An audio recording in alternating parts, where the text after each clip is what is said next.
Assalamualaikum warahmatullahi wabarakatuh. Hai guys, welcome to Pojok Baca Pelangi. Nah, buat kamu yang suka dengan informasi-informasi buku, yang suka cari-cari buku, suka hunting buku, suka mencari buku-buku baru, di channel ini aku akan coba untuk ngasih info-info buku, referensi buku, sinopsis atau review.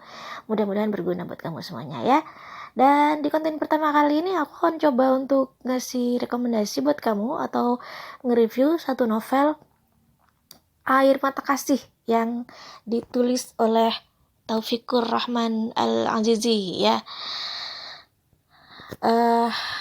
Novel ini novel percintaan yang dikemas secara islami. Cocok banget buat kamu yang suka dengan cerita-cerita yang berbalut islami ya. Belibet banget ngomongnya. Oke deh, kita langsung aja ke sinopsisnya ya. Oh ya, buku ini diterbitkan oleh Kartini Publishing. Gak ada tahun terbitnya di sini nih. Nah, novel ini mengetengahkan konflik cinta yang terjadi di antara 4 orang pemuda atau 2 pasang pemuda yang dikemas secara islami ya.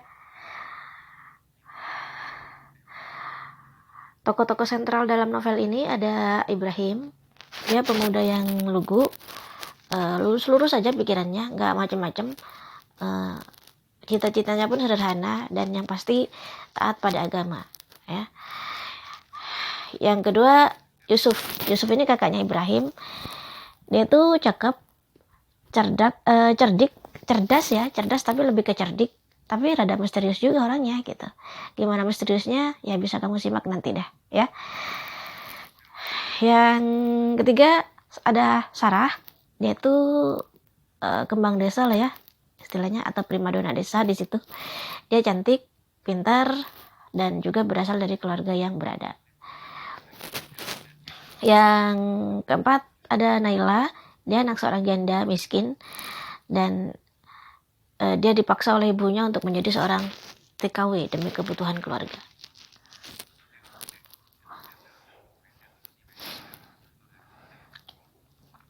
Nah, Ibrahim dan Sarah adalah 2 orang santri dari seseorang yang bernama Kiai Ahmad.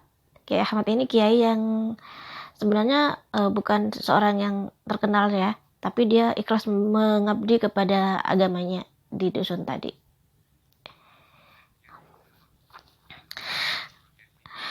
Kisah ini dimulai dari Kiai Ahmad yang mengajak kedua santrinya untuk membicarakan tentang keadaan di desa tersebut ya. Keadaan surau yang sudah semakin tua, sudah semakin rapuh, sudah semakin lapuk gitu.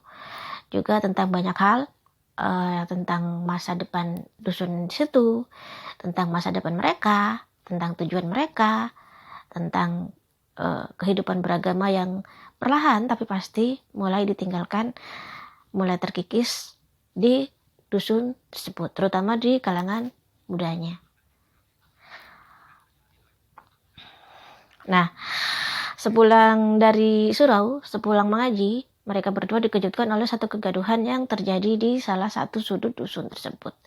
Kegaduhan tersebut berasal dari sebuah rumah yang dihuni oleh keluarga miskin yang bernama Ibu Hana. Ibu Hana ini seorang janda yang memiliki anak gadis yang bernama Naila.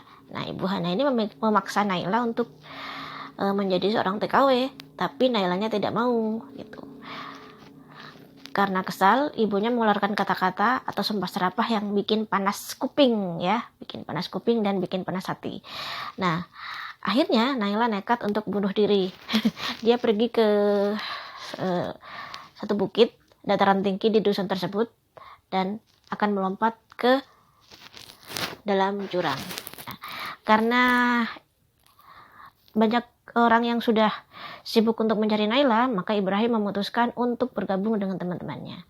Bersama 3 orang pemuda lainnya, Ibrahim mencari keberadaan Naila. Dan akhirnya mereka menemukan keberadaan Naila.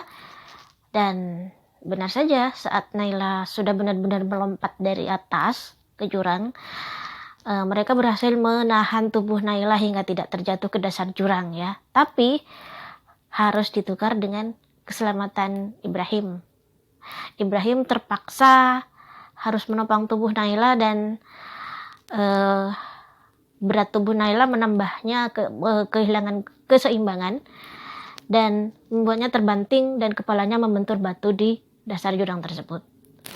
Hingga membuat Ibrahim koma selama berhari-hari di rumah sakit, bahkan hampir 1 bulan ya. Nah, selama koma ini Sarah dan Yusuf setia sekali menunggu Ibrahim. Bahkan Nailah juga sering membesuk Ibrahim karena rasa bersalahnya itu ya, karena dia merasa gara-gara dialah Ibrahim jadi seperti itu. Nah, semakin sering berada di dekat Ibrahim, Sarah menyadari kalau dia sebenarnya mencintai Ibrahim. Dan setelah Ibrahim memperoleh kembali kesadarannya, akhirnya Nailah menyadari bahwa dia telah banyak menyakiti orang-orang di sekitarnya, terutama di sekitar dusunnya. Ibunya, bahkan Ibrahim yang tidak ada hubungan apa-apa dengan dia, malah ikut tersakiti dan hampir kehilangan nyawanya karena perbuatannya ya. Dan membuat Nailah ini, dia akhirnya memutuskan untuk menuruti permintaan ibunya menjadi seorang TKW gitu.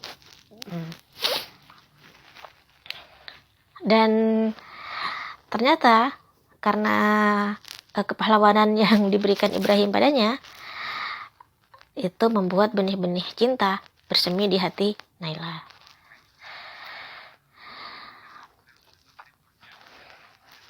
Nah,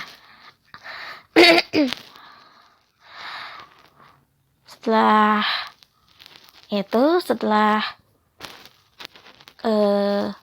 kesembuhan Ibrahim, maka hubungan Nailah dan Ibrahim semakin akrab. Bahkan malah timbul kasak-kusuk di antara penduduk dusun tersebut kalau Ibrahim dan Nailah tengah menjalin hubungan asmara. Walaupun sebenarnya dalam hati Nailah juga merasakan jatuh cinta pada Yusuf ya. Nah, tapi Ibrahim sama sekali tidak mengerti tentang hal itu. Bahkan Kiai Ahmad sang guru ikut terjun langsung menyatakan bahwa Nailah itu sebenarnya mencintai Ibrahim. Tapi Ibrahim benar-benar bingung. Ya, karena tidak ingin berdosa karena cinta, akhirnya Ibrahim memutuskan untuk menyatakan cintanya kepada Nailah dan menerima cinta Nailah ya. Tapi sesampainya di rumah Nailah, bukannya menyatakan cinta, Ibrahim malah berbalik arah. Dia malah gak jadi menyatakan cintanya dan kabur sebelum masuk ke rumah itu. Dia hanya mengintip Nailah yang sedang mengaji dari celah-celah di kamar Nailah.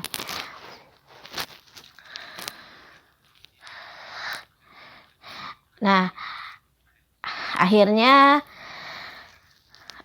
Ibrahim memutuskan untuk meminta bantuan Sarah untuk menyampaikan rasa cintanya kepada Ibrahim. Karena Ibrahim menganggap Sarah itu sahabat yang benar-benar mengerti dirinya, dan dia merasa kalau dia benar-benar mengerti tentang Sarah. Jadi dia berpikir Sarah pasti senang kalau mengetahui Ibrahim mencintai seseorang. Nah, tapi siapa sangka kalau hal tersebut malah membuat Sarah menjadi sakit hati. Kenapa? Gimana enggak? Karena pada saat yang sama Sarah juga mencintai Ibrahim. Nah, hal itulah yang membuat membuat Sarah merasa sakit hati dan tidak terima kalau Ibrahim mencintai orang lain. Tapi dia hanya menyimpan semuanya itu untuk dirinya sendiri. Hingga hal itu berimbas pada kesehatannya si Sarah. Nah, Sarah menjadi sakit parah, sakit cinta ya. Sakit apa tuh namanya ya? Sakit dendam cinta ya. Itu deh. Nah, karena mendengar kondisi Sarah semakin lama semakin menurun, akhirnya Ibrahim memutuskan untuk mengunjungi rumah Sarah. Dan orang tua Sarah mengizinkan Ibrahim sering-sering berkunjung ke situ karena mereka tahu bahwa yang menyebabkan Sarah menjadi sakit seperti itu adalah Ibrahim. Dan ternyata perhatian Ibrahim yang seperti itu justru merupakan obat mujarab bagi Sarah. Nah, Sarah perlahan tapi pasti akhirnya sembuh karena sering ditemani oleh Ibrahim.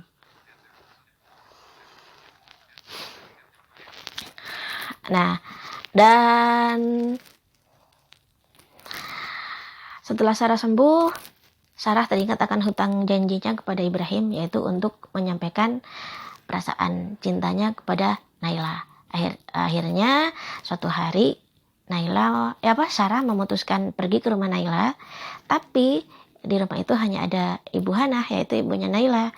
Nah, Bu Hana bilang kalau Naila pergi ke air terjun di atas bukit untuk menemui seseorang.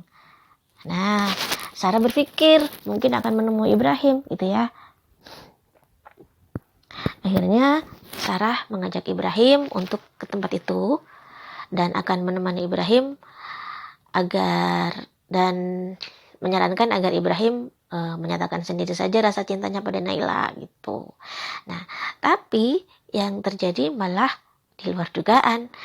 Yang mereka dapati di sana adalah Naila dan Yusuf sedang bermesraan, gitu. Hal itu kontan saja membuat Ibrahim menjadi shock, ya guys. Dan akhirnya terjadi perang dingin antara Yusuf dan Ibrahim. Walaupun pada akhirnya perselisihan mereka bisa didamaikan oleh kedua orang tua mereka, dan Ibrahim dan Yusuf menjadi akur kembali. Nah, Yusuf yang bercita-cita merantau ke kota, akhirnya tiba saatnya untuk meninggalkan kampung halamannya. Juga Naila yang dijadwalkan berangkat ke luar negeri, akhirnya meninggalkan tempat itu berdua bersama Yusuf, gitu ya. Ibrahim mengantarkan Yusuf untuk menemaninya ke batas dusun, sedangkan Sarah menemani Ibrahim. Akhirnya mereka kayak itu ya, kayak saling panas-panasan gitu lah, antara Yusuf sama Sarah, Naila sama Ibrahim, gitu ya guys. Dan akhirnya mereka berdua pun meninggalkan kampung halaman mereka. Tapi masalah demi masalah terus mendera Ibrahim.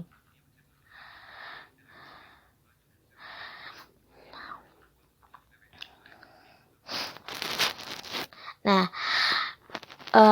suatu hari surau Kiai Ahmad yang telah lapuk itu menjadi ambruk karena disambar petir, ya.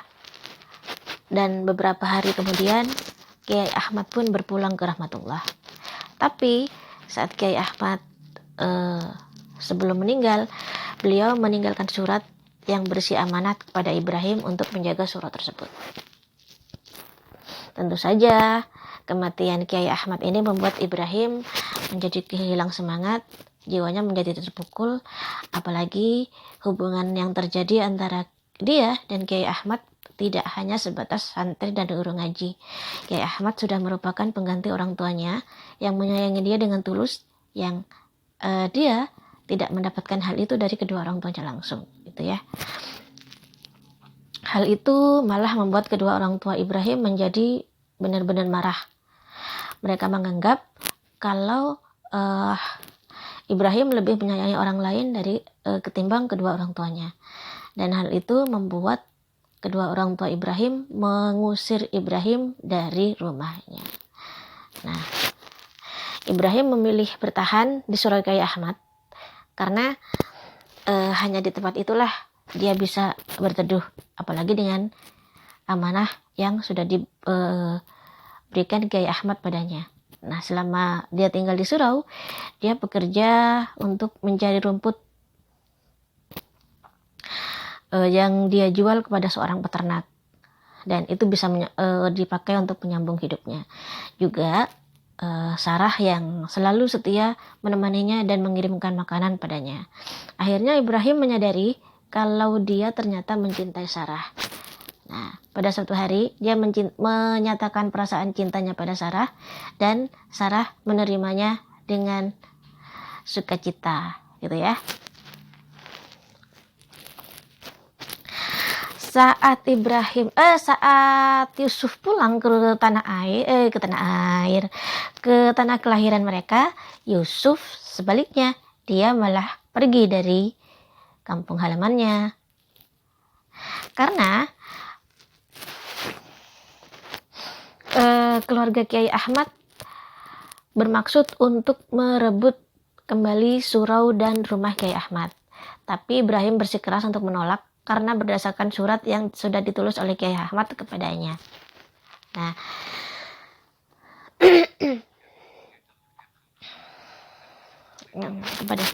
dan ditambah lagi sengketa itu bukan hanya melibatkan antara Ibrahim dan keluarga Kiai Ahmad, tapi juga melibatkan dua dusun yang akhirnya memacu terjadinya tawuran di situ. Nah, karena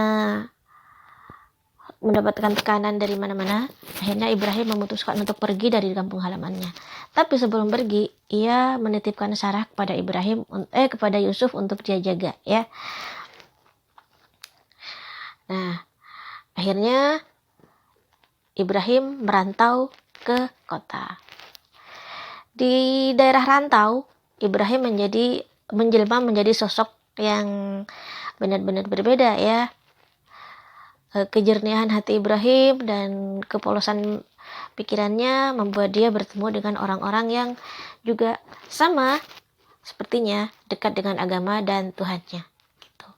Dia di daerah rantau menjadi aktivis dakwah, dia menjadi seorang dai, berceramah, gitu, dan menjadi seorang yang disukai oleh masyarakat di sekitar tempat dia merantau. Nah, suatu hari Ibrahim menceritakan kesulitannya dan masalah yang terjadi di kampungnya hingga menyebabkan dia merantau ke tempat itu. Dan ketiga orang temannya sesama aktivis dakwah yang menyertai dia selama ini memutuskan untuk membantunya dan mengajak Ibrahim pulang ke kampung halaman Ibrahim. Gitu. Nah, di bagian ini plot cerita atau klimaks cerita pada novel ini pada puncaknya dimulai, ya guys. Kalau kamu penasaran, silakan kamu cari sendiri novelnya, ya. Silakan kamu baca sendiri. Silakan kamu cari di toko-toko buku terdekat. Kalau nggak ada, cari di perpus atau di mana aja. Kalau nggak ada juga, silakan pinjam ke teman yang punya, ya. Di sini nasib Ibrahim dan Yusuf menjadi terbalik, gitu. Nah, itu dia sedikit review atau sinopsis dari novel Air Mata Kasih yang udah aku kasih. Mudah-mudahan menjadi bahan inspirasi untuk mencari novel baru, ya. Nah, setelah aku tadi kasih sinopsisnya, sekarang aku mau ngasih pendapatku yang jujur tentang novel ini. Menurut aku sih, ya, novel ini terlalu berlebihan sih menurut aku, baik dari pengaluran ceritanya dan ya banyak hal lah yang membuat aku berpendapat kalau novel ini sebenarnya ya menurut aku berlebihan, ya, kurang natural menurut aku sih. Tapi ya sudahlah, itu pendapat pribadi aku. Mungkin kalian punya pendapat-pendapat lain. It's okay, it's up to you, ya, terserah. Buat kamu yang udah baca novel ini, silakan komen di bawah. Kalau kamu punya pendapat beda sama aku, silakan komen juga. Buat yang belum baca, silakan baca, ya. Oke, itu dia tadi sedikit sinopsis atau review novel Air Mata Kasih. Mudah-mudahan berguna buat kamu semua yang suka banget dengan buku-buku Islami, terutama novel, ya.